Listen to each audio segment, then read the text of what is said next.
বহু সংখ্যক মানুষদের ব্যাপারে বলা হয়েছে তাদের জন্য আল্লাহর ফেরেশতারা কি করেন? দোয়া করেন, আল্লাহর রহমত যেন নাজিল হয় সেই দোয়া করতে থাকেন। এদের ভিতরে এক নম্বর হলেন ওই ব্যক্তি যে ব্যক্তি রাত্রে পবিত্র অবস্থায় ঘুমায়, ওযু করে ঘুমান, এই ব্যক্তির জন্য আল্লাহর ফেরেশতারা দোয়া করেন, আল্লাহুম্মা গফির লি আবদিক, আল্লাহ আপনার এই বান্দাকে আপনি মাফ করে দেন। কার জন্য? যে ব্যক্তি রাতে পবিত্রতা অর্জন করে ঘুমান বা শোয়ার সময় পবিত্রতা অর্জন করেন।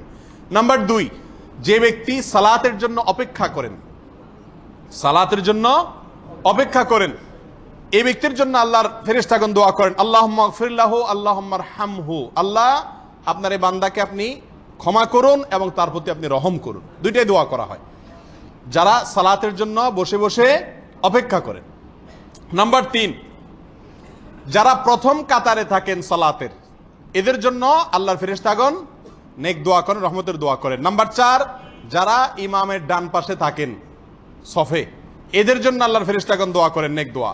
নাম্বার 5, যারা কাতারের মধ্যবর্তী ফাঁকা জায়গা বন্ধ করে রাখেন, কাতারের ভেতরে ফাঁকা রাখেন না, কাতারের ফাঁকাটাকে নিজের আগ্রহী হয়ে উদ্যোগী হয়ে সরে গিয়ে ওটাকে বন্ধ করে দেন, এই ব্যক্তিদের জন্য আল্লাহর ফেরেশতাগণ নেক দোয়া করেন। নাম্বার 6, যারা সূরা ফাতিহা পাঠ করে সালাতের মধ্যে এবং আমিন বলেন, তো এই ব্যক্তির আমিনের সঙ্গে ফেরেশতারাও আমিন বলেন, আর সে আমিন যার মিলে যায় তার পিছনে সব গুনাহ খাতা মাফ করে দেওয়া হয়। ফেরেশতা আমিন বলার অর্থ কি? আমরা যে দোয়া করলাম সেই দোয়ার সপক্ষে আল্লাহর কাছে আরজি পেশ করা।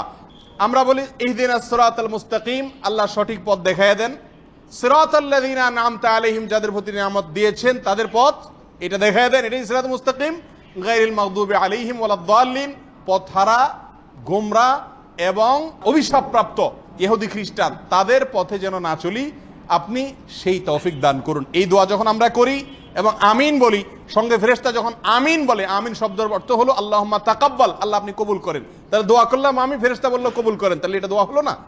ফেরেশতা আমার পক্ষে দোয়া করলেন, এটা অর্জন হবে যদি আমাদের আমিন ফেরেশতাদের সঙ্গে মিলে। 7 নম্বর হলো সালাতের পরে অপেক্ষা করা জিকির আজকারের জন্য। সালাতের শেষে যে দোয়াগুলো আছে সেগুলোর জন্য হুট করে উঠে না যাওয়া এবং দৌড় না দেওয়া, বরং বসে বসে সালাতের পরে যে সমস্ত দোয়াগুলো আছে, আজকারগুলো আছে, নবী সাল্লাল্লাহু আলাইহি ওয়াসাল্লাম বলতেন সেগুলো বলার জন্য বসে থাকা কিছু সময়ের জন্য হলেও এই ব্যক্তির জন্য আল্লাহর ফেরেশতারা দোয়া করেন। নাম্বার 8, ফজর এবং আসরের সালাত স্পেশালি যারা জামাতের সাথে আদায় করে এদের জন্য স্পেশাল দোয়া করেন আল্লাহর ফেরেশতারা। নাম্বার 9, যে ব্যক্তি কোনো মুসলমান ভাইয়ের অগোচরে তার জন্য দোয়া করে, তাহলে ফেরেশতাদের দোয়া পাওয়ার জন্য একটা অন্যতম উপায় হলো আপনার যে কোনো ভাইয়ের অগোচরে তার জন্য আপনি নেক দোয়া করুন, তাহলে ফেরেশতা আপনার জন্য ওই জিনিসটা আল্লাহর কাছ থেকে চেয়ে দিবে। শুধু তাই নয়, কোনো বর্ণনা থেকে জানা যায়, বোঝা যায় যে কোনো ভাইয়ের অগোচরে দোয়া করলে তার সঙ্গে আপনার মহব্বতের সম্পর্ক সৃষ্টি হয়। যদি কারোর সঙ্গে মানে আন্তরিকতার ঘাটতি থাকে, তাহলে আপনি তার অগোচরে আল্লাহর কাছে তার জন্য দোয়া করেন, দেখবেন আল্লাহ সুবহানাহু ওয়া তাআলা আপনার প্রতি তার ভালোবাসা সৃষ্টি করে দিবেন। নাম্বার 10, আল্লাহর রাস্তায় যারা খরচ করেন, ব্যয় করেন, সাদকা করেন, দান করেন, এই ব্যক্তিদের জন্য আল্লাহর ফেরেশতারা কি করেন? দোয়া করেন। ফেরেশতারা বলেন আল্লাহুম্মা আতি মুনফিকান খালাফা, আল্লাহ যে ব্যক্তি আপনার রাহে দান করলো, আপনাকে খুশি করার জন্য দান করলো, এই ব্যক্তিকে এই দানের বিপরীতে আপনি অনেক কল্যাণ দিয়েন, এরা দানের বিপরীতে তাকে বিনিময় দিয়েন। এই দোয়া করেন কারা? ফেরেশতারা। তাহলে দান সদকা যখন করা হয় তখনও আল্লাহর ফেরেশতারা নেক দোয়া করতে থাকেন যদি দানটা আল্লাহর জন্য হয়ে থাকে। 11 নম্বর হলেন যারা সাহারি খায় রোজা রাখার জন্য, সিয়ামের জন্য, এই সাহারি খাওয়ার ব্যক্তিদের জন্য আল্লাহ তাআলার ফেরেশতাগণ দোয়া করে থাকেন। 12 নম্বর হলেন যারা অসুস্থ ব্যক্তিদেরকে দেখতে যান, সেবা করতে যান, এদের জন্য আল্লাহর ফেরেশতারা নেক দোয়া করেন।